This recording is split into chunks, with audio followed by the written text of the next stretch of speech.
you didn't ask me about kings who had many women. So I want to show you an example of something.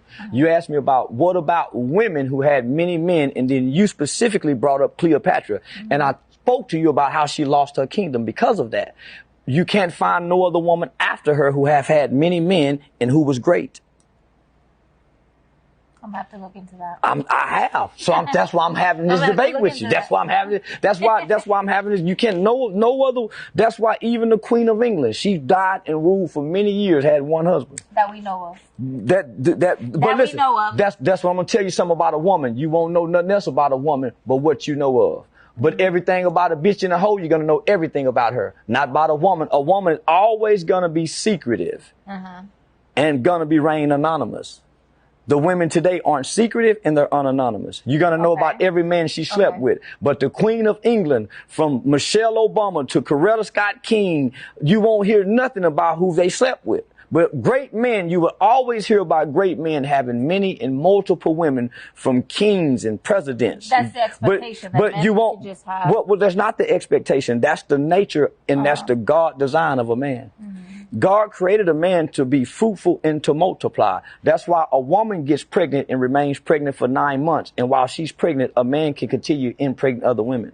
She can only get pregnant one time. So it's not designed for her to be with multiple men. Right. No, I don't disagree with women, being with one man, but I do think that there's kind of like a double standard.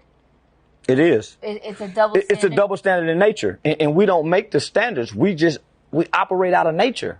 We're humans. We don't get to make the standards of nature. Nature says man is more dominant than woman. Man is physically more stronger than woman. You can't deny physically. that. Not mentally. And mentally. No, they're not. Depends on who you're asking. Okay. Well, you go to war then. That's not.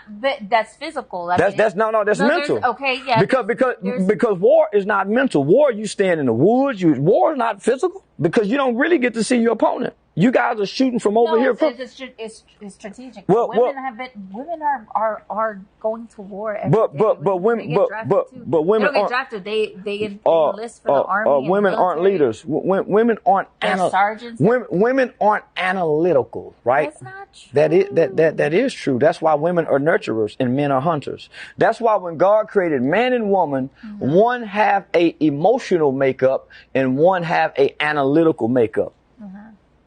Okay. Because when you ask a man, hey, how do you feel about this? What is he going to do? If you ask a man, how did he feel? He's going to tell you what he thinks.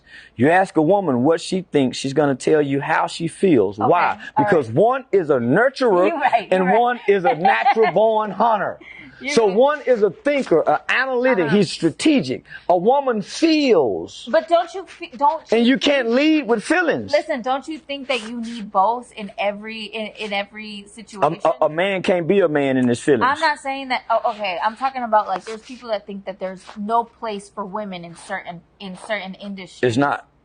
Like what? It's not. Like what? It shouldn't be no woman president. It shouldn't Why? be because women aren't designed to lead. That's not true. That is true. Okay, but we can push men forward and motivate them to be better, but we can't. But encouraging and motivating aren't leading. Okay. Come on, baby, you can do it. Come on, baby. Oh, that's motivation, and that's the fuel to say, oh, I can do it. Come on, baby, you can do it. So that's not leading. Okay. That's inspiring, motivating. That's what your mother does. Your father comes home and lead.